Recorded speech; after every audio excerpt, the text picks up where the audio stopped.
Bienvenidos en la serie de penales más larga de la historia en la Liga MX. Para una final se ha impuesto el Toluca, bicampeón del fútbol mexicano. Lo mejor fue la tanda de penaltis. Quedan las sensaciones, 13 finales hasta ahora se definieron en penales, 9 ganadas por los locales con esta en la historia y 4 por los visitantes. Quedan dentro de todos los, análisis. José Ramón, buenas noches. Buenas noches. Este asunto de las sensaciones que pudo haber generado Tigres en ciertos momentos del partido. Pudo haber jugado defendiéndose con la pelota, atreviéndose más. Creo que ahí dejó que este gigante aletargado creciera y terminó el Toluca por darle la vuelta. Tigres llegó a estar 2-0 en el marcador, 2-0. La ventaja era de 2 goles. Y Toluca vino de atrás con 2 golazos, uno de Eliño y el otro de Paulinho, a pase del brasileño.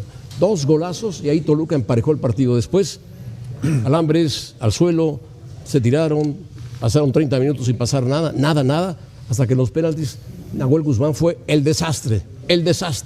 No paró uno. Con Ricardo Peláez, Roberto Gómez Junco, José Ramón ya saludó, Hugo, Paco Gabriel, el Tuca Ferretti por allá, Ricardo Push, Pietra, Álvaro Morales, Mario Carrillo y Dionisio. Bienvenidos a 2 horas de análisis. Tuca, ánimo, Tuca. Bueno, animado sí estoy. ¿Qué pasó, Tuca, con los Tigres? ¿Te gustaron los Tigres hoy? Se menciona la decisión en penales, ¿no? Pero yo creo que en los 120 minutos, principalmente el primer tiempo, Tigres juega con 3 hombres menos a la defensiva. Gorriarán, Correa y André. Y desde un inicio del partido estábamos platicando de que iba a haber una avenida por el lado derecho de Toluca y de ahí salen los 2 goles. Porque Bruneta no marca ni a su sombra. Correa intentó. Y André, pues cuando caía en esta zona no tiene características defensivas. Entonces, esto propició que el Toluca pueda remontar un marcador, la verdad. ¿Pero responsabilizas en el planteamiento en alguna manera a Pizarro? En cierta forma sí. Sí. En cierta forma sí. Porque tú tienes que darte cuenta que estos 3 jugadores, o sea, si piensas defender bien, es una tarea muy difícil de hacerla. Muy difícil. Hugo, los penales, se tiraron muchos de ellos muy bien y después uno y otro. Nahuel iba a ser de alguna manera considerado la gran figura por muchas razones y no participó. Javier, buenas noches, compañeros, a todos, saludos. Sí, fue un partido un tanto raro, ¿no? Los 90 minutos iniciales, Tigres obviamente estaba sufriendo, sobre todo el primer tiempo, que tuvo el gol, pero el gol fue de accidente, ¿no? O sea, fue más bien un desvío sin querer ahí en el disparo de Guiñac, pero Toluca estaba con mucha intensidad, estaba queriendo acabar el partido en el primer tiempo, tuvo ocasiones, 3 más o menos muy claras, y bueno, en el segundo tiempo también Toluca estaba con más intención de no querer llegar a los tiempos extras y por supuesto a los penaltis. Pero estarían de acuerdo conmigo que el primer tiempo extra lo podíamos borrar del partido porque fue un partido denso, malo, aburrido, muy lentos, llenos de calambres los jugadores. Pero bueno, puede ser una final histórica. Es una final histórica. Penaltis. En México yo no recuerdo tantos penaltis. Es la más larga en eso. Estamos hablando que 12 penaltis para definir una final. Yo no recuerdo en poco tiempo una final en México no hay. De esta magnitud. Así que atractivo y espectacular la final. Y sin titulares algunos. Roberto, ¿cómo estás? Buenas noches. ¿Qué valoración haces del juego? A ver, el partido me parece que es bajo en luces, ¿no? Jugadores que fingen, jugadores que se quedan haciendo tiempo, juego muy cortado. Pero bueno, Toluca lo lleva donde necesitaba y luego en ese momento oxigena a Tigres y vive sus mejores lapsos en el segundo tiempo y en el medio tiempo del descanso de los tiempos extra, ahí se ve más entero Tigres, ¿no? Como que no cierra también el Toluca en la parte física como se esperaba. Sí, buenas noches. El dramatismo en los penales, ¿no? Más que en el curso del juego, quedó para cualquiera y así termina definiéndose. Increíble la cantidad de penales que se ejecutaron. Los Tigres creo que manejan muy bien los primeros 14 minutos hasta que anotan. Sí, circunstancial el gol, pero bien plantados atrás, pero vamos a amenazar cuando se pueda. Surge la falta bien marcada, no bien ejecutada por Gignac y convertida en gol, ¿no? Por Gorriarán, también medio accidentalmente, o no sé qué tan premeditado. Y ahí los Tigres dejaron de hacer lo que habían hecho increíblemente, hasta que el Toluca le da la vuelta, y después el Toluca es el que deja de hacer lo que estaba haciendo. O sea, insisto yo en el a veces mal manejo. Entiendo que el adversario reacciona cuando va perdiendo, pero creo que hubo un mal manejo de ambas partes, por eso fue de altibajos este partido. Creo que ninguno de los dos equipos se acercó siquiera a su nivel óptimo, que es lo que esperas en una final. Los Tigres sí lo habían hecho en la ida, ¿no? Había una actuación más que convincente. Ahora no, pero sí el título quedó para cualquiera. Y ahí también paradójicamente esperabas que la figura fuera Nahuel por el peso específico que ha demostrado que tiene en estas instancias. Pues no solo no detuvo ninguno, se le fue uno que iba al centro, raso, mal tirado, creo que es el de Arce. Él se tiende antes y no alcanza a rechazarla. Después falla un penal Nahuel. Parecía todo hecho para que Luis García increíblemente se convirtiera en la figura en los penales, y termina siendo Alexis Vega, que también es anecdótico el asunto, y un jugador tan importante para Toluca, que bueno que regresó así, ¿no? Ejecutando muy bien los dos penales, a diferencia de Correa, que ejecutó excelente el primero y muy mal el segundo. El héroe de la película, inesperado, Ricardo, Alexis Vega, como decía Roberto. Alexis Vega. Porque cuando lo mandan al terreno de juego tampoco hay como que mucho de cambio, ¿no? Sí, muy disminuido. Buenas noches a todos. Muy disminuido físicamente, pero con una importancia y con lo que aporta y con lo que preocupa, que también es un factor importante. Un partido de posturas a conveniencia. O sea, me conviene Toluca cambiar a línea de 4 porque había jugado con línea 5, cambiar al portero y atacar. Le meten un gol muy circunstancial y se ve abajo en el marcador, pero con esa capacidad que tiene el técnico y los jugadores logró darle vuelta o revertir un poco la situación con 2 golazos, por supuesto. Y lo más emocionante viene al final porque Tigres quería alargar ya penales sabiendo que tiene a su mejor hombre en la portería, y Toluca, pues a pesar de todo lo que sucedió, mete jóvenes, cambia radicalmente sin importarle a Mohamed guardar jugadores para tirar los penales, y aún así gana Toluca. Creo que finalmente hay justicia deportiva, gana el 1 de la tabla, la mejor ofensiva del torneo, un equipo que viene de ser campeón de campeones y ahora bicampeón. Bueno, y Paco Gabriel, buenas noches. Buenas noches. También hay que decir que Lima Tigres, Paco Gabriel. La mejor estaba jugada, sufriendo la todo más el tiempo. profunda es la de Ibáñez, ¿no? O sea, el remate, ya cuando parece que los Tigres, como dice Ricardo, quieren llevar para allá el partido, ahí empieza Tigres a tener algunas sensaciones de riesgo antes de que salga Marcel. Sí, a mí me gustó mucho la final. Es el reflejo de lo que es la Liga MX, es el reflejo de lo que es el fútbol mexicano a nivel ligas, no selección. Jugadores campeones del mundo, jugadores de talla internacional, dejando todo en la cancha. Es que hubieron acalambrados, es que disminuidos físicamente, es lógico. Jugar 190 minutos el último partido del año, es normal que haya esto. Dejaron todo en la cancha. Yo vi por momento destellos de un gran fútbol. Es lógico que te hacen un gol y te echas para atrás, o el equipo rival te echa para atrás, porque necesitaba Toluca ir con todo al frente. De manera natural, Tigres se echa para atrás, pero después Tigres reacciona. Me parece que deja muy en claro Mohamed en cómo gestiona, cómo administra a sus jugadores, particularmente lo de Vega, que es ya uno de los mejores directores técnicos de la historia del fútbol mexicano, sin duda. Yo pensé que hacía mal, me llamó mucho la atención que quitara a Hugo González. Bueno, tengo que reconocer que hizo lo correcto, de acuerdo a lo que él consideraba. Sí, yo lo veía increíble. Luis García estuvo bien. Bueno, yo lo veía increíble, me parecía ilógico lo que hizo, y bueno, hay que reconocer lo que terminó haciendo Mohamed. Yo a Pizarro no hablaría de errores de él en el tema táctico. Yo creo que, de acuerdo al partido y cómo se dieron las cosas, estaba haciendo lo conveniente. Después podía ganar cualquiera, como terminó siendo en serie en la tanda de penales. Honor a quien honor merece, Toluca bicampeón, uno más en esta liga, pero para mí no decepcionó en lo más mínimo la liga, una de las mejores, la final, una de las mejores finales que yo he visto. Emocionante. Por supuesto, por supuesto. Bueno, yo difiero. No, aunque me hagan caras, sí, ahorita escucho sus argumentos, aunque me hagan caras, ahorita escucho los argumentos. Bueno, veamos lo que pasó. Yo creo que para nada Gorriarán quiere desviar la pelota, ni mucho menos de manera muy accidental. Le toca el balón, es más como que se quiere quitar. Aquí está don Enrique Mesa, ahí está Antonio Mohamed, ahí está su hijo al lado, aquí está la leyenda Gignac, que empieza el partido, no lo cierra. Aquí está ese momento donde le desvían completamente la visión. Hay quienes dicen, por el amor de Dios, que así lo intentó. No, por favor. Se quería quitar. Esta muy buena de Nahuel abajo. Y aplica la Malagona.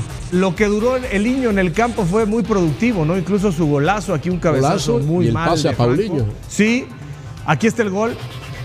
Qué tremenda anotación. Golazo. ¿Sabes quién lo estaba marcando? Valió la final este gol. Correa, es increíble en la cobertura. Y esta aquí, definición. error de Purata. Aquí la postura del delantero, cómo tiene que dejar, Hugo, tiene que dejar pasar la pelota y conectarla de zurda. Me parece un gran gesto técnico de Paulinho, ¿no? El giro de tobillo fue fantástico porque sabía a dónde quería mandar la pelota. Exacto. Golazo, pero fue en ese lapso que los Tigres regalaron la pelota. O sea, si te funcionó el arranque, tu postura. Increíble ahí, ¿eh? Entiendes que va a reaccionar el rival, pero no puedes regalar la pelota y la iniciativa a un equipo como Totalmente. Toluca. Y luego las cosas vuelven a equilibrarse después del Se 2-0. pierde Nahuel Guzmán. El radar le falló, ¿no? El GPS. Sí. Y los penales. Aquí había entrado Alexis Vega ya. Hubo de todo. Vean nada más estos dos cobros macabros, pero hubo unos geniales. Este fue clave, Luis García. Si no detiene el penalti Luis García, Alexis no anota el del triunfo. Entonces el mérito es de Alexis y también de Luis García. Bueno, Alexis metió dos penales. No, sí, pero digo que el definitivo. Pero Sí. si no detiene Luis García el penalti de Correa, fue el que tiró, sí. Vean la posesión, mucho superior, muy superior el equipo de Toluca, 62 contra la posesión de 32% apenas. En los disparos, hay 30 disparos ahí evaluados contra 7. Claro, muchos de ellos fueron, digamos que a la tribuna, ¿no? Javier, Desviados. hay una jugada de Ibáñez, recién entró, que deja pasar la pelota y la prende, quién sabe de qué forma impresionante, y pasa rozando el poste. Que pudo haber sido, extra, sí. pudo haber sido la diferencia en ese golazo. Sí. Hubiera sido el gol de época, ¿eh?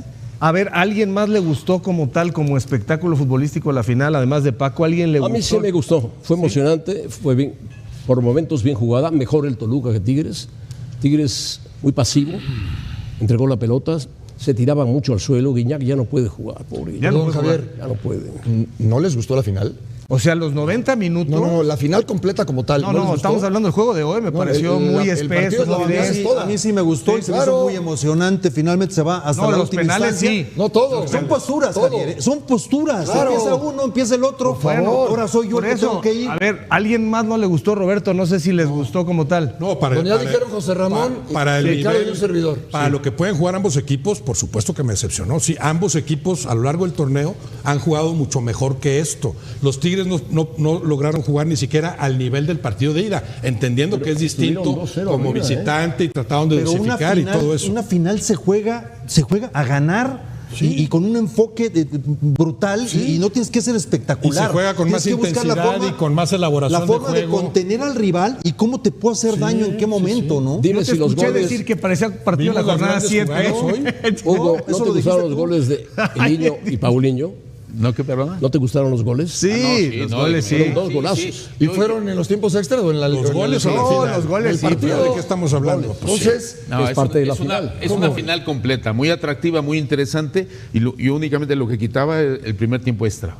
Ahí fue que no hubo otro al nada. que le gustó la final. ¿El primer tiempo Pero me extra? gustó, me gustó. ¿O el primer tiempo, los primeros 45 minutos? No, el primer tiempo extra. El primer tiempo extra no hubo nada. No, yo creo que quisieron recuperar energía para guardarse en el segundo tiempo. Pero bueno, sí es una final histórica, inolvidable y emocionante, como Totalmente. dices. Dramática en los penales. Saca un bicampeón, ¿eh? Saca un bicampeón. No, Mohamed es un asunto aparte, ¿no? Sí creo que hubo diferencia entre Mohamed y Pizarro, pero era lógico, Pizarro 5 está títulos de aprendiendo. Sí hubo momentos en que un estratega de otro nivel pudo haber corregido las cosas. O sea, va a acabar el partido, sabes que te vas a ir a penales, sacas por necesidad a tus mejores hombres y metes chavos, y Mohamed sabe gestionar muy bien todo eso, les dio confianza, terminaron siendo vitales todos en los penales. Es un equipo muy bien manejado, un equipo que está contento y un equipo que defiende a su técnico en la cancha Es donde se un tiene buen que hacer. entrenador, Mohamed, dilo. Sí, Muy buen sí, entrenador. es un gran entrenador. Ya nos ¿Sabes dirá qué, Eduardo Javier? Bricio cuántas faltas hubo y cuánto Rápidamente, se recuperó nada la más, pérdida. porque a veces no dimensionamos lo que es un director técnico y decimos, es el 10%, el 15%. No. En este nivel de presión, con la exigencia, la cantidad de futbolistas que tienes en mente, que tienes que tener en el universo, a quién meto, a quién saco, en qué minuto, en qué condiciones está.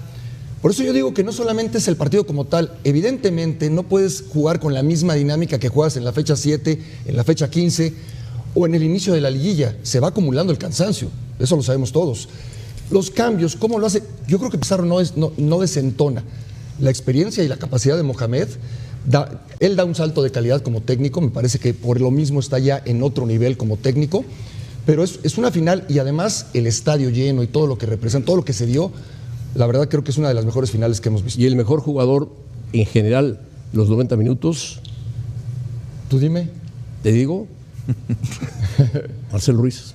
Sí, hasta que aguantó, ¿no? Sí, de acuerdo. Hasta que aguantó, pero me parece que se reparten el protagonismo varios, ¿no? Hasta donde le aguantó el niño, Lainez hasta donde aguantó. Lainez me parece que retenía bien la pelota, oxigenaba un poco, ¿no? Cuando Lainez y Marcelo Ruiz terminaron ahogados, fundidos, sí, participaron mucho. Corrieron mucho los dos. Javier, jugar una liguilla no es para cualquiera. O sea, hay jugadores que pasan toda su carrera sin jugar una final del fútbol mexicano. Implica un análisis distinto en lo personal, en lo colectivo, a contra quién voy a jugar, cómo voy a enfrentar, más enfoque, una intensidad total, un despliegue físico brutal. O sea, no es lo mismo una final, se juega totalmente distinto, con una presión diferente también. Distinto. No cualquier jugador, o sea, por eso cuando ganas una final pasas a la historia de ese equipo y estás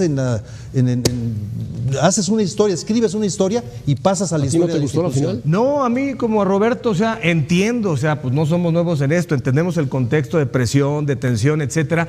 Entendemos que un error de cálculo puede marcar la diferencia, pero a mí me parece que esto de los dos partidos genera demasiada especulación a veces, sí. ¿no? Entonces, yo sí creo que el primer tiempo me deja muy, muy insatisfecho, y en el segundo tiempo los goles son geniales, pero el ritmo, la coordinación, la fluidez, la calidad en la elaboración de las jugadas, a veces se queda el partido, ¿no? Fue mejor Toluca. Me parece que quedó bajo. Mejor Toluca que Tigres.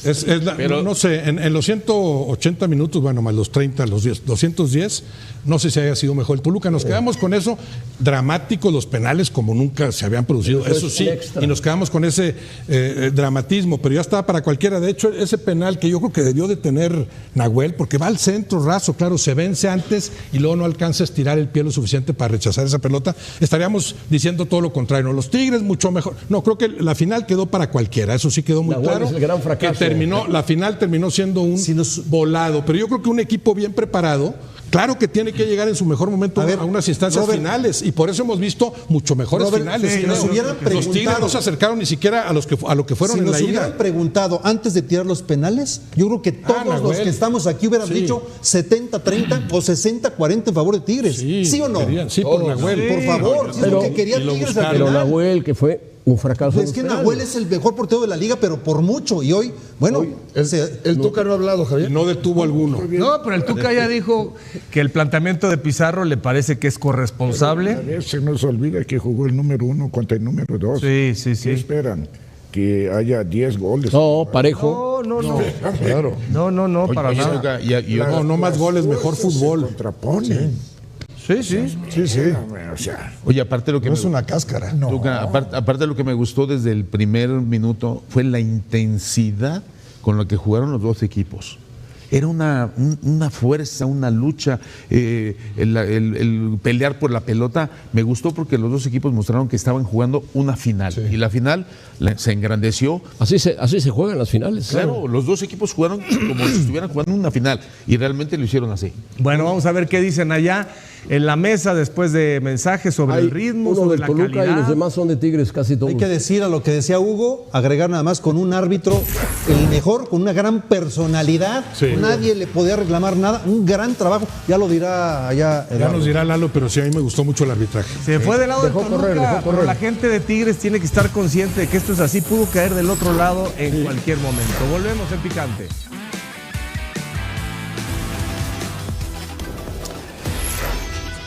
De regreso con todos ustedes en la mesa más poderosa del balompié mexicano. Aquí nos encontramos de este lado Ricardo Puch, Jorge Pietrasanta, el profesor Mario Carrillo, Dionisio Estrada. Bienvenidos y muy buenas noches. Toluca empata a las Chivas Rayadas del Guadalajara con 12 títulos en la era profesional. La era Vergara ha sido de las peores en la historia del Guadalajara y le empata. Ahora, quien tiene que estar preocupado es el América. El América tiene que estar preocupado. Porque si Toluca gana el siguiente torneo, América ya no será el único tricampeón de la historia. Por lo pronto, Toluca se convierte en este momento en el quinto bicampeón de la era de los torneos cortos. Que se preocupe el América porque Toluca puede estar ahí. Se los dije, tenía que jugar Ernesto Vega. todo lo asqueroso que jugó en Chivas, lo dije y lo mencioné todo el torneo. Vega tenía que jugar y fue la clave. ¿Sirve de algo de encerrarse tan temprano? Tan temprano. He revisado todas las liguillas, prácticamente no sirve de nada encerrarse desde tan temprano. Pero estos Tigres pierden por el karma de haber echado a un hombre como Ricardo el Tuca Ferretti y a Siboldi de una manera tan deleznable. Hoy todos sus directivos, los juniors que hoy manejan Tigres, deberían estar presentando su renuncia. ¿Qué pasó con Nahuel? Un portero de una gran prensa, pero que siempre están nahueleándola. ¿Qué pasó? Últimas finales, fallando como hoy o siendo expulsado. Nahuel hace mucho que no pesa. Este torneo, gracias a su defensa, Tigres fue el equipo con menos goles en contra y más vallas invictas, pero no por Nahuel, tuvo muchísimos errores. Aguas, Cruz Azul, te salvaste, papá, te salvaste, ponte al tiro para que te alejes de los Tigres. El turco ya es uno de los mejores técnicos en la historia de la Liga MX y se pone a 2 de mi hermano Ricardo el Tuca Ferretti. Y si no es por los penales, gracias a Dios que hubo penales, esta es una de las finales menos entretenidas de la historia. Gracias a Dios que hubo penales. Ricardo Puch, Jorge Pietrasanta, profesor Mario Carrillo, Dionisio Estrada. ¿Qué mensaje le manda Toluca al empatar a las Chivas Rayadas del Guadalajara en títulos? ¿Qué mensaje manda Toluca? Ninguno, el único mensaje que debió existir, y un saludo para todos, desde hace mucho tiempo, es que el Toluca es un grande del fútbol mexicano y el que no lo quiera aceptar está mal. O sea, 12 títulos, una cosa es decir, sin importar la popularidad, es un equipo de una... No, bueno, ya ahí entramos en otras cosas. No importa, ahí entramos en otras situaciones. Ajá. Pero este Toluca se hizo grande, yo creo, desde épocas atrás, desde la época, había mucho cardosista en aquel momento, ¿no? Y muchos niños crecieron yéndole al Toluca por Cardoso. Hoy tenemos una final que a mí me encantó, yo coincido con varios de mis amigos y compañeros de la otra mesa. La final me encantó y yo la pongo abajito de aquella final del 26 de mayo de 2013 que le ganó el América al Cruz Azul, y después pongo esta, porque esto se trata de emocionarse. No me digan que los de Tigres no se emocionaron, los de Toluca y todos los que vimos aquí, en los penales y en todo. Porque la final no estoy diciendo que fue mal jugada, lo que estoy diciendo es que no fue tan entretenida. Y en los penales, ¿cómo estábamos aquí todos gritando hasta bien producción? Jugada. Oigan, bájenle tantito. Los penales sí. Pues sí, porque fue una final de estas que todos queremos ver, y Mohamed, mi querido Turco, eres un maestro. Eres un maestro. Decidiste por Luis García, ataja el penal Ángel Correa, que para mí es más mérito de Luis García que el tiro de Ángel Correa malo, y a partir de ahí nos dimos cuenta que ya iba a ser, o por lo menos yo, iba a ser campeón el Toluca. Y lo de Alexis Vega estaba, decían, no puede ni caminar, está para no jugar nada. Que no lo termina metiendo los 2 penales. Factor, las 2 decisiones, factor del Turco Mohamed para que sean campeones. Yo la pongo como la segunda final más emotiva que a mí me ha tocado ver. Y dio un pase filtrado y le dio el centro a Marcel Ruiz Alexis Vega. A ver, don Ernesto Vega. Ricardo Puch, con 12 títulos, empatándole al Guadalajara y amenazando al tricampeonato del América, ¿qué mensaje manda el Toluca a estos equipos? Buenas noches a todos, que es un club y ha sido un club, creo yo, infravalorado mucho tiempo, ¿no? Porque nos dejamos guiar siempre por la popularidad, el arrastre que tienen los clubes. En eso no se va a comparar nunca ni con América ni con Chivas, sobre todo Cruz Azul y Pumas igualmente por encima, creo yo, pero hace rato que Toluca, deportivamente hablando, rinde, y particularmente más en era de torneos cortos, como uno de los clubes más importantes que tiene el campeonato. Hoy lo termina avalando en una final que a mí también me gustó, que me parece que cumple con lo que es una final. Creo que a veces idealizamos un poquito este tipo de marcos y generamos una expectativa que es poco real para lo que realmente se suele jugar, ¿no? Se busca más evitar... se suele buscar más evitar el error que generar el acierto, porque es normal, hay mucho miedo a perder, hay mucha tensión, y eso suele dar casi siempre finales poco lucidas, ¿no? Poco vistosas, son pocas las que realmente cumplen con esa expectativa. Yo me quedo con el esfuerzo, con los ratos que hubo. Es cierto que el primer tiempo tiene ahí, porque a Toluca le cuesta encontrar el camino, lo encuentra después con el Niño a partir del gol, y ahí hay un rato de mejor jugado. Tigres trata de reaccionar en el segundo tiempo, pero en general me gusta mucho la final, y Toluca confirma, insisto, lo que viene siendo ya desde hace. Dionisio, ¿quién tiene que estar más preocupado con este título del Toluca? ¿Chivas, que es empatado, o América, que se ve amenazado su tricampeonato? Y dale con Chivas, carajo. Perdón si te lastimé. O sea que ninguno de los dos tendría que estar preocupado. Cada quien tiene que escribir su historia, entendiendo que pero Toluca, no es un mensaje que manda entendiendo que Toluca, el mensaje que manda es el de el resurgir de un equipo que había sido campeón durante muchas veces, pero que se nos olvida, y entre ellos que mucha gente, entre ellos tú, criticaba que tenía 13 o 14 años de no ganar un título, que había llegado, pagó una multa por no, que había pagó la multa del descenso, que pagó la multa del descenso, que había llegado a una final y fue goleado por Pachuca, y que se había quedado corto con Paiva, pero llegó Mohamed y hoy lo hace bicampeón del fútbol mexicano. O sea, si tú fueras directivo de Chivas Sudamérica, ¿no estarías preocupado? No, estaría preocupado por mi equipo, no porque Toluca haya sido campeón. ¿En qué plantel estarías más preocupado? ¿En los dos? ¿En los dos? Porque los dos son los equipos más grandes del fútbol mexicano, y entonces, entendiendo que a América no se le puede reprochar mucho después de ganar un tricampeonato, pero que Guadalajara tenemos que pensar que se le tiene que exigir más para poder competir por títulos, que ha dejado de competir, aunque de pronto le alcanza para meterse directamente a la liguilla. Ahora, del partido, aparecen los hombres de Toluca cuando tienen que aparecer. Le reclamaba a Eliño la contratación más cara en la historia del Toluca. Los últimos dos partidos del Eliño fueron fundamentales. Y Eliño termina hoy metiendo otra vez un gol y dando una asistencia. Así es. Aparece Paulinho, el tricampeón de goleo, que se le criticó, por supuesto, que no había aparecido en el primer partido. Y aparece en los últimos 10 minutos del encuentro, más lo que fue el alargue y en los penales, sobre todo, el que había sido su capitán durante estos dos torneos, que no había podido jugar las últimas 7 semanas, y que se planta en los penales para vencer. No, criticaba que la fueran a meter desde el principio, no que jugara los últimos 20 minutos. Terminó jugando los últimos 10. Ahí fue por parte del turco una dosificación importante e interesante. Y del otro lado, de Tigres,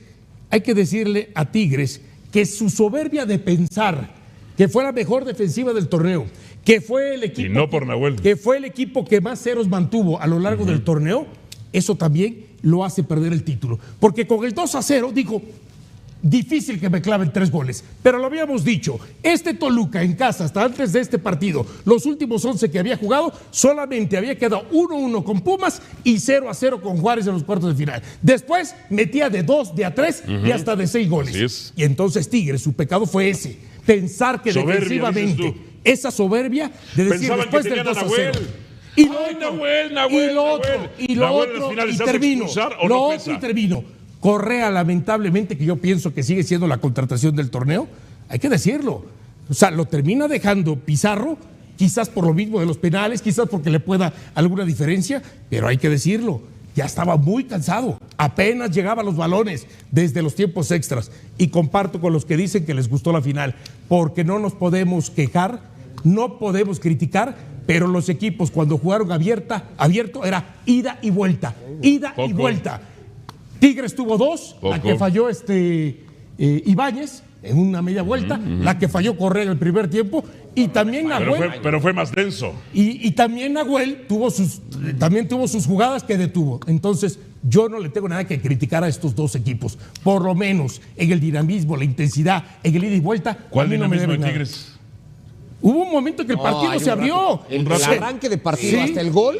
O sea, el gol cae por lo que genera Tigres de propuesta, ¿no? ¿Por dónde va a buscar el partido Tigres? Genera la falta. Los primeros 14 minutos de partido de Tigres son muy buenos. Después con el gol es cierto que se tira atrás. Y el segundo tiempo de Tigres vuelve a ir a buscar. Y luego más de 90 minutos. Que te explique, Mario, que te explique. ¿Ya puede hablar? Sí, pues claro. Pero le va a entender, ¿no? Yo sí lo entiendo. Profesor Mario Carrillo. Señor. ¿Quién planteó mejor el partido? ¿Pizarro o el turco? Fíjate que... Me iba a decir una cosa. No, está bien. No, yo creo que fue la idea. La hablamos desde un principio. Toluca tenía que jugar y hacer pesar a Paulinho, Angulo Castro y Gallardo. El niño lo mencionamos, pero no tanto. Es decir, Toluca tenía un equipo para ganar, un equipo para campeón, pero no tan determinante. Yo creo que hoy los Tigres tenían muchísimo más. Tenía la ventaja de goles. Tenía a Correa, a Guiñac, a Bruneta, a Lainez. Tenía un equipazo para mí, Tigres. ¿Cómo pierden esa ventaja? Sí, a eso es lo que voy. No es posible, bajaron mucho. Tigres, ¿por qué? Tigres, Correa. Correa tuvo una jugada fantástica. Guiñac, Lainez, Bruneta, muy por debajo de su nivel. Muy por debajo de su nivel. Yo esperaba mucho más de los Tigres. Me gustaban los Tigres para campeones. Y otra cosa, lo mencionó Paco de Anda, lo mencionó. ¿Cómo es posible que Purata le hagan un gol de esa manera como un niño? No es posible, no es posible. Un error de marca de Purata, selección nacional. No, vamos, dejó a Paulinho rematar. Hay una jugada que tengo por ahí. ¿La tiene ya? La tengo ya lista. Vamos a verla. ¿Me pueden voltear ese monitor de ahí, por favor? Gracias. Estas jugadas son las que yo esperaba de los Tigres, pero mucho más. Y mentalmente los Tigres se cayeron. El Tuca sabrá por qué. Aquí, mira, es la recepción de Correa. Mira lo que hace Correa. Bueno, allá. Mira lo que hace Correa. Ahí está. Se llevó a 2. Hay 3 jugadores de los Tigres y los más importantes de la liga. Ahí los manató. Este es Lainez. Estamos hablando al minuto 65. Faltaba es decir, llevaba 1 hora el partido. Estas jugadas era para que los Tigres le hicieran una y otra vez, y 3 y 4, y ganaran el partido, para mí. Así lo pensé que podía ser. Y no, simplemente Toluca defendió muy bien, al margen de lo cerebral que dicen mis compañeros, que tiene el cerebro del universo. Bueno, simplemente lo que dejó de hacer Tigres hizo que el campeón sea Toluca. ¿Cómo es que pierde una ventaja Tigres, Ricardo? Porque le cede mucha iniciativa a Toluca, porque pasa media hora del primer tiempo sobre todo, sin que Toluca fuera demasiado claro hasta que aparece Liño, creo yo, que empieza así a guiarlo. Se tira muy atrás, creo que es un poco natural, lo hemos visto, le pasó al América cuando quiso manejar la ventaja con Rayados, pasó en la serie regularmente o en la liguilla regularmente y suele pasar en todos lados, ¿no? Creo que cuando Tigres se da cuenta que no va a aguantar así todo el partido, cambia para el segundo tiempo, termina generando, creo que es una final que pudo incluso haberse resuelto antes del tiempo extra de los penaltis y también para cualquiera de los dos lados. Pero bueno, pues lo traiciona un poco ese nerviosismo, eso pues me voy a poner a manejar una ventaja. Tenía los jugadores para hacerlo, la experiencia para hacerlo, lo ha hecho infinidad de veces también a lo largo de su historia Tigres. Tampoco era nada nuevo, ¿no? Que lo intentara. ¿Cómo pierdes esa ventaja, Jorge Pedro? Pues es que ¿cómo? En parte es la confianza que te genera tener un equipo de tanta experiencia y en parte es también de más de 70 millones de euros. Tigres y a los regios les cuesta trabajo jugar en la altura, se echaron 120 minutos y lo decían de Ángel Correa, era complicado que aguantaran con este ritmo, estaba verdaderamente fundido. Pero los están justificando. No, pero está más acostumbrado. No, evidentemente Tigres lo resiente más. Pero perdón, en fase regular ganó Tigres allá. No, pero no puede un equipo ganó Tigres allá en fase regular. ¿Qué? Tigres este torneo ganó allá en fase regular. Toluca arrancó con una buena cantidad de suplentes y luego metió por los poco titulares. Le sacan el partido, ¿sí te acuerdas? Sí, y luego metió los titulares. Por poco le sacan el partido. Los Tigres físicamente estaban mejor en el segundo tiempo que Toluca. Fueron encima. Dominaron, pero no hay, estuvieron. Pero no hay ritmo que te aguante para otros 30 A lo que voy minutos, es que físicamente Mario. los Tigres no son tan bajos. ¿No viste? El segundo tiempo mejoraron mucho. Simplemente estos jugadores muy por debajo del nivel. Para mí. ¿En dónde estuvieron los pecados de Pizarro en esa ventaja que tenía 2-0? Pues en eso, en pensar que somos la mejor defensa, vamos a aguantar, nos tienen que meter 3, no nos van a meter 3 nunca y se los terminaron metiendo. Bien, pausa y venimos con más imágenes de la celebración. Los choriceros del Toluca, el título con el cual Ernesto...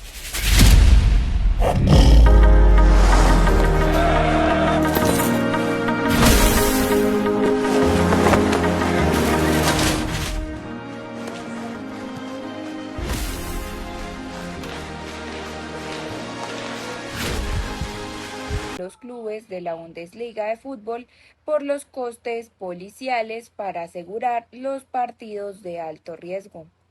tras la sentencia que pone fin a un caso legal de casi 10 años. La Federación Alemana de Fútbol, la DFB, alertó de las consecuencias económicas para los clubes y también para la propia liga alemana.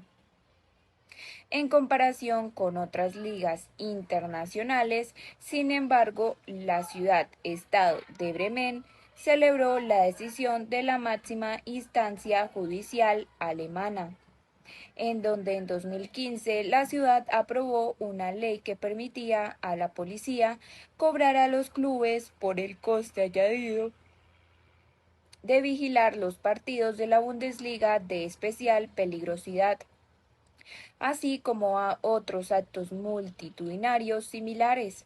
Un partido de fútbol es considerado de alto riesgo si las autoridades determinan que es especialmente probable que se produzcan enfrentamientos violentos entre grupos de aficionados. La Liga Alemana de Fútbol, la DFL, también que gestiona los dos niveles superiores del fútbol profesional alemán, recibió ese mismo año la primera factura del Ayuntamiento de Bremen por un importe de 400.000 euros respecto al despliegue de policías adicionales en un derbi entre Werder Bremen y su eterno rival, el Hamburgo. Según las autoridades de Bremen, la ciudad ha facturado desde entonces a la DFL un total de 3 millones de euros. En cambio, la DFL presentó una demanda en contra alegando que la seguridad pública es responsabilidad fundamental del Estado y que las facturas eran ilegales. En su fallo, el Constitucional consideró que la normativa aprobada por Bremen es compatible con la llamada Ley Fundamental Constitución. Su presidente, Stefan Harvard, argumentó que es razonable que quienes puedan obtener beneficio de un evento sean los responsables de sufragar el coste de proporcionar la seguridad adicional necesaria, ni los contribuyentes y no los contribuyentes. El Bremen también aboga por compartir gastos ahora, por ver si también otras ciudades alemanas seguirán el ejemplo de Bremen a raíz de la sentencia del Tribunal Constitucional, en donde también se puede ver que podrán ser mejores. Además, también ahora queda ver si otras ciudades alemanas seguirán el ejemplo de Bremen a raíz de la sentencia del Tribunal Constitucional y empezarán a cobrar también a los clubes de la Bundesliga los costes adicionales de la vigilancia policial. Tarek Bauer, director general del Werder Bremen, declaró que todo el fútbol profesional alemán tiene la obligación de compartir los costes, que hasta ahora solo se han repercutido a su club, en donde declaró lo siguiente: tendremos que mantener conversaciones en la liga, tenemos que asegurarnos de que el Werder Bremen no sea el único que pague la factura, consideró. Los directivos alertaron de que los clubes profesionales podrían tener que hacer frente a considerables cargas financieras derivadas de tales tasas. Sin embargo, el responsable del interior de la ciudad de Bremen, Ulrich Maurer, sugirió que todos los clubes de la Bundesliga alemana podrían gestionar los costes mediante el pago a un fondo común que abonaría lo que son las facturas de los organismos policiales locales, en donde también se declaró lo siguiente: eso sería lo más sencillo, comentó Maurer, quien añadió también que ha visto un creciente interés por parte de otros estados federados alemanes en que los clubes de fútbol también paguen por parte del coste de la vigilancia policial adicional. En su demanda, la DFL había argumentado que los responsables de los problemas de seguridad eran sujetos individuales y no los clubes de fútbol, y que la ciudad de Bremen no estaba cobrando tasas por un servicio claramente definible, como exige la Constitución alemana, por supuesto. Es decepcionante para nosotros, pero tenemos que aceptar, dijo el abogado de la DFL, Berhofer. Asimismo, la federación anunció que debe ser un objetivo común organizar la mayor seguridad posible en los grandes acontecimientos con el menor número posible de horas de despliegue policial. Por supuesto, es decepcionante para nosotros, pero tenemos que aceptar, dijo el abogado de la DFL Berhofer. Asimismo, la federación anunció que debe ser objetivo común garantizar la mayor seguridad posible en los grandes acontecimientos con el menor número posible de horas de despliegue policial. Por otro lado, en otras noticias tenemos a Francia, y es que el PSG despacha a Asensio. El conjunto parisino intensifica las negociaciones para apuntalar el ataque. Kvaratskhelia el favorito, en donde habrá 3 bajas, entre ellos Asensio. El Paris Saint-Germain, como prácticamente cada año, se postula como uno de los grandes animadores del presente mercado invernal.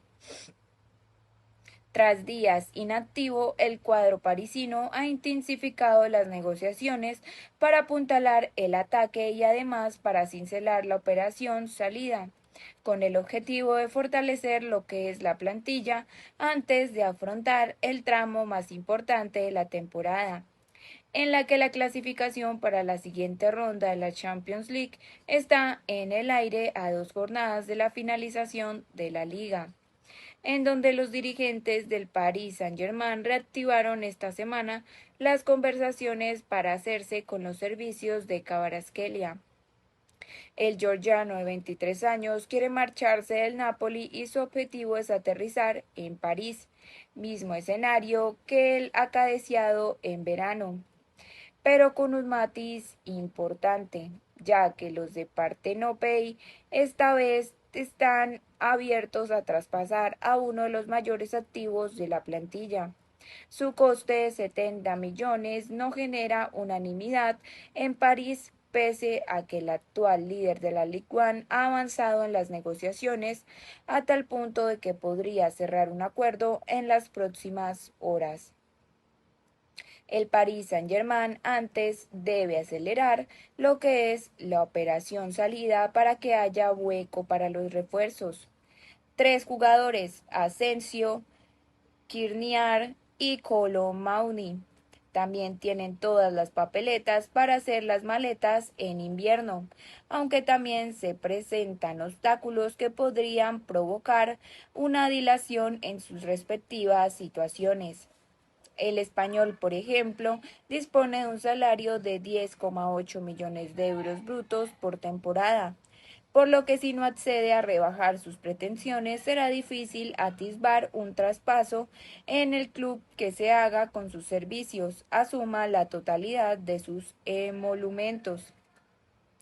Asensio también ha dejado de contar para Luis Enrique y la presumible incorporación de Kvaratskhelia le aleja definitivamente de los planes del técnico australiano. En los últimos 8 encuentros apenas ha disputado 18 minutos y en la Supercopa de Francia que ganó el Paris Saint-Germain 1-0 contra lo que fue el Mónaco, no salió ni a calentar.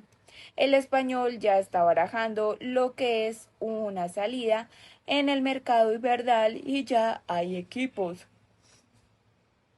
como la Juventus o el Aston Villa, según la prensa francesa, que han preguntado por su situación. El Paris Saint-Germain privilegia un traspaso, aunque no descarta una cesión, asumiendo un porcentaje de su sueldo. Skriniar, por su parte, no está por la labor de renunciar a un salario de 10 millones de euros brutos por temporada. El eslovaco no cuenta para Luis Enrique, pero no pidió su fichaje en junio de 2023, justo antes de formalizarse su llegada a Paris Saint-Germain, y el club ya también le ha hecho saber que no jugará prácticamente lo que queda y resta de temporada. La entidad gobernada por Qatar llegó a ofrecer al central en la oferta por Kvaratskhelia, rechazada por un Napoli que no puede asumir las pretensiones salariales actualmente el exjugador del Inter, en donde se baraja a nivel interno una cesión como Asensio, en el que el Paris Saint-Germain se haga cargo de una parte del salario que percibe Skriniar para poder desbloquear su salida. Kolo Muani sí ha mostrado más habido para dejar el Paris Saint-Germain en las próximas semanas, en donde el delantero fichado por 95 millones de euros en agosto de 2023 no quiere quedarse lo que resta de la temporada en la grada, para seguir siendo el 9 titular de la selección francesa. Está dispuesto incluso a reducirse el sueldo, consciente de que es la opción más plausible para que se formalice su traspaso. Manchester United, Juventus y equipos de la Bundesliga ya han contactado con los dirigentes parisinos para acelerar lo que es la adquisición de un delantero prácticamente no ha contado para Luis Enrique en toda la temporada. El Paris Saint-Germain ya ha comenzado a agitar el mercado y sus próximas semanas augurarán un sinfín de movimientos a orillas del río Sena.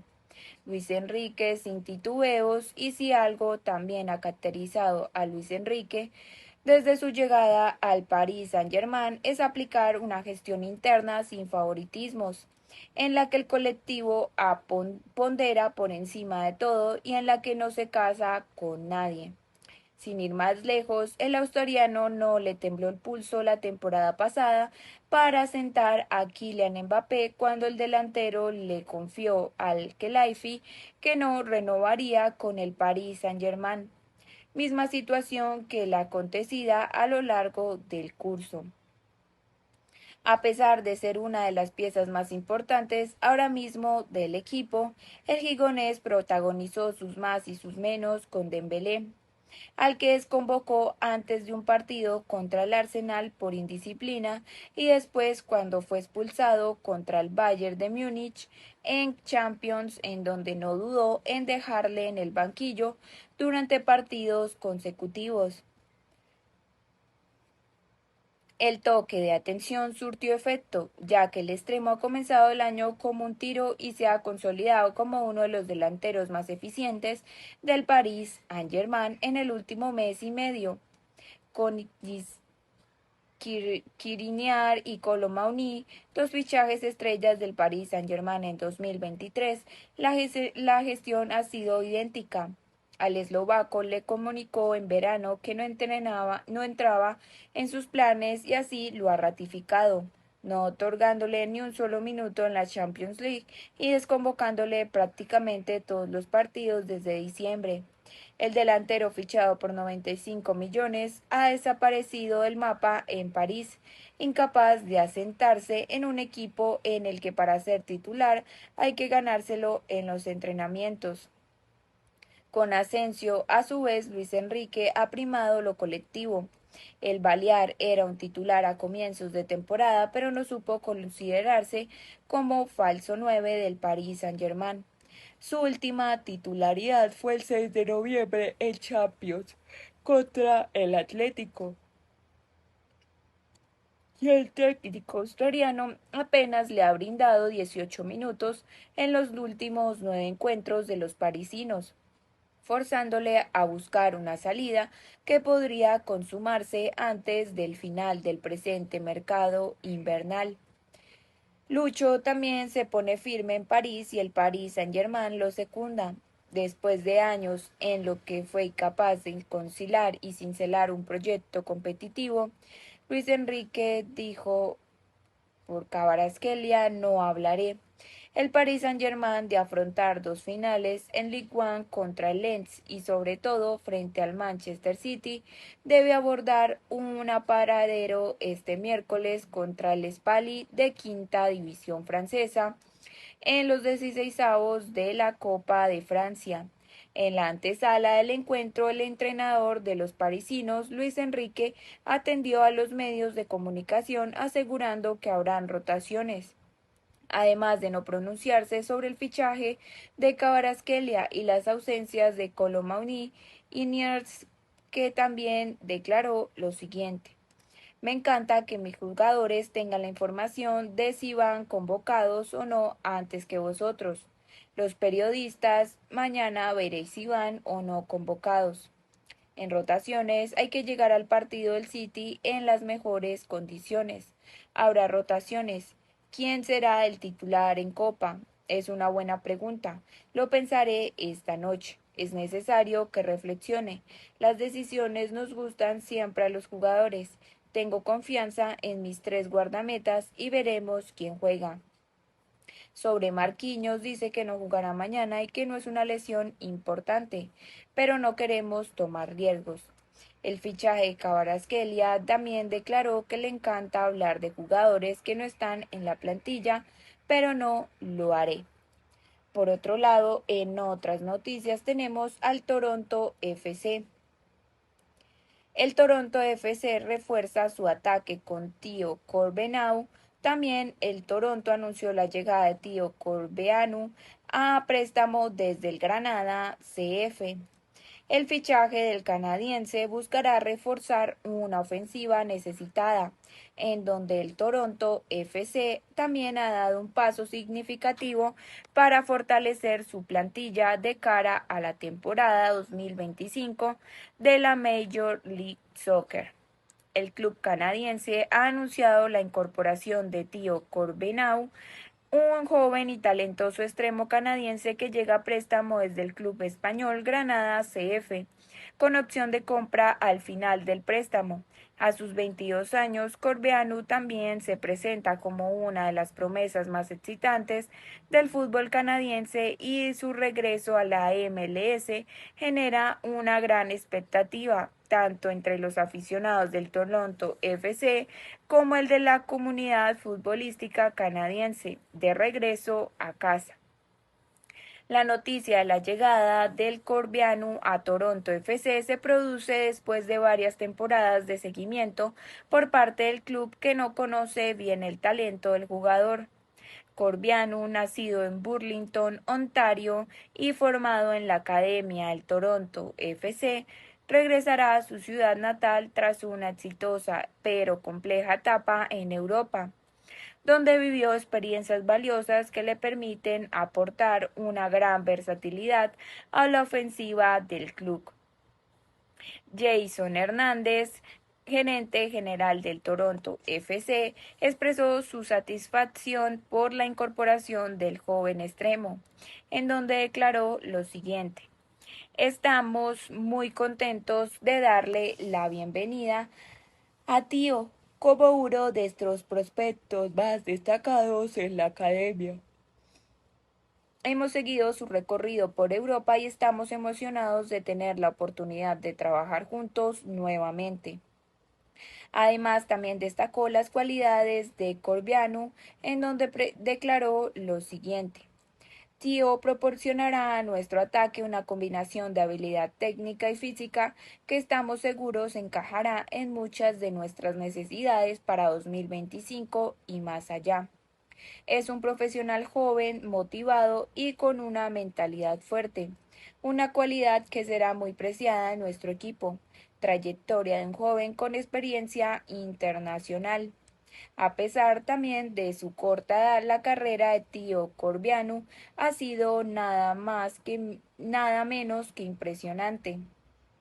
Tras formarse en la academia del Toronto FC, el extremo canadiense dio un gran salto en 2018 al unirse a la academia del Wolverhampton.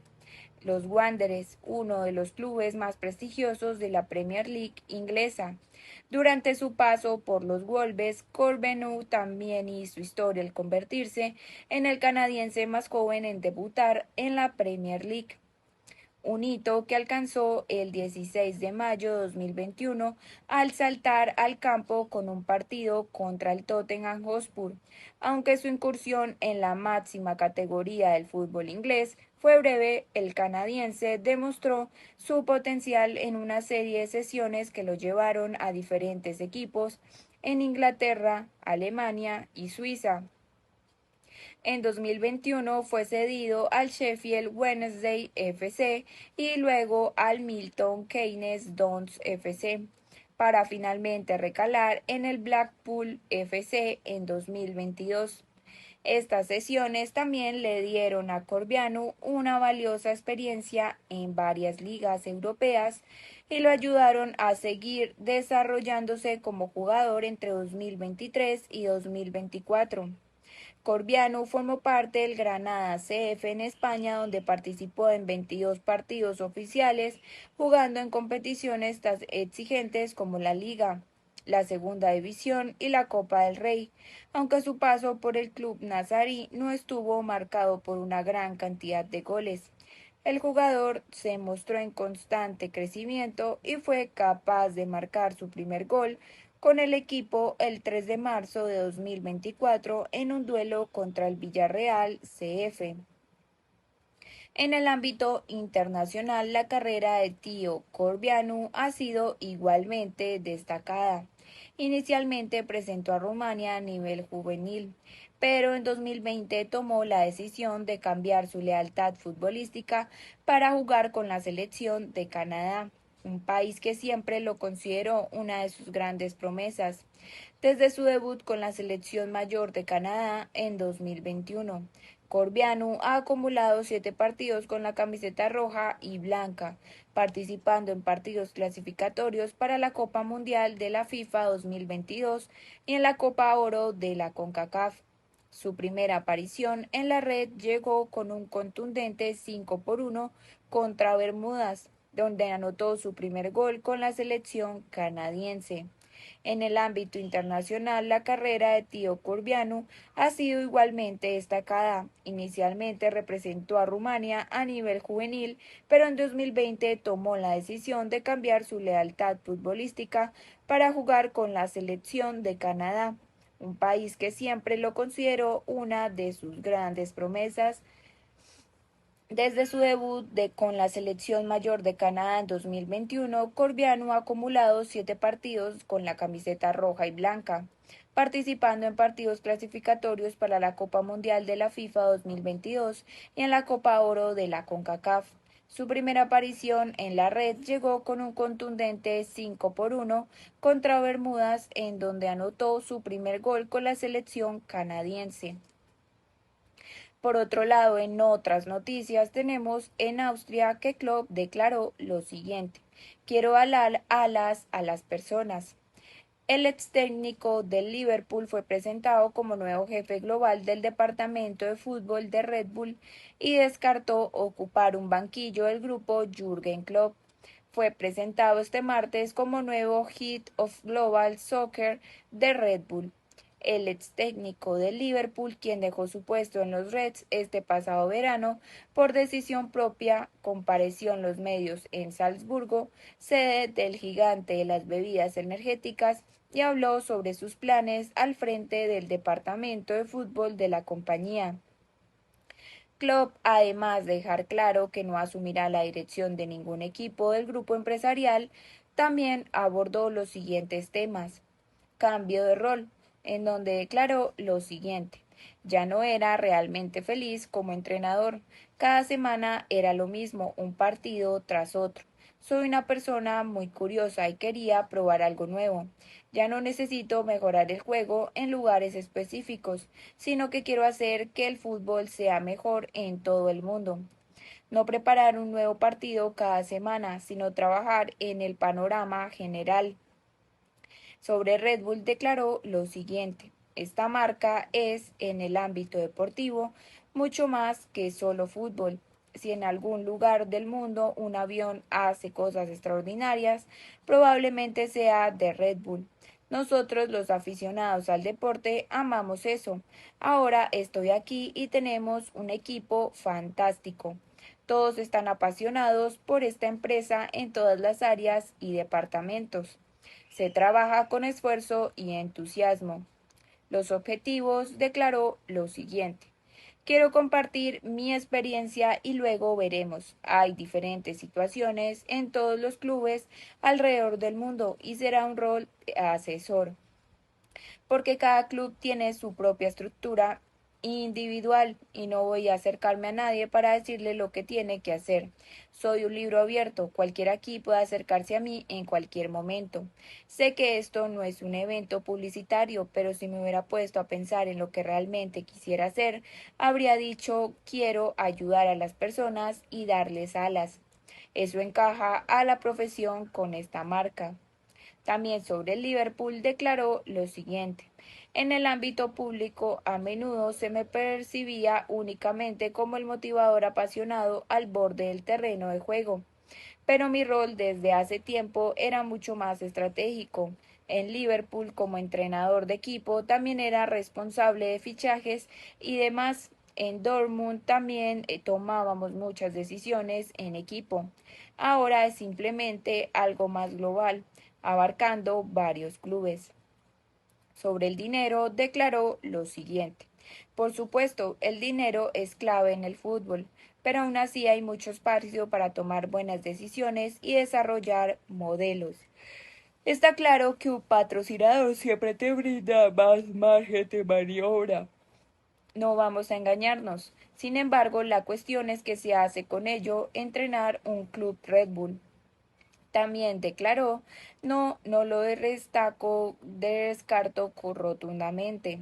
El acuerdo es claro, eso no va a suceder. Ninguno de nosotros sabe dónde estaremos en 2 o 3 o 5 años, pero espero que logremos establecer una estructura que ni siquiera haga necesaria esta pregunta. Sobre las críticas, declaró lo siguiente: hay que entender a los clubes nuevos. Yo aportaré mi experiencia de los clubes históricos por los que pasé. Lo importante es que todos los involucrados se sientan parte de un hermoso viaje. Los aficionados, los jugadores, los empleados. Existen diferentes enfoques, pero al final se trata de disfrutar y tener éxito juntos. Solo porque no haya una tradición de décadas no significa que aquí no haya pasión y emoción.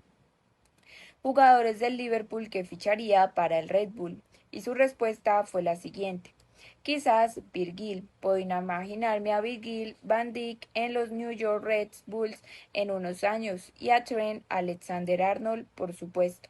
Eso sí, me temo que no podemos pagarlo, pero si ahora también aprendiera a defender, entre risas, realmente lo aprecio como futbolista. Fue genial trabajar con él.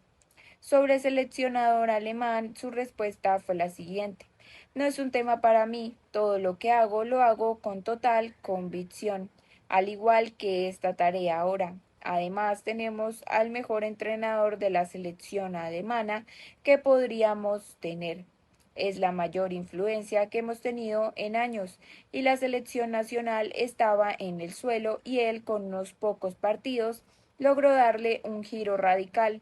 Ojalá lo haga durante 10 años más y gane títulos. También es importante tener en cuenta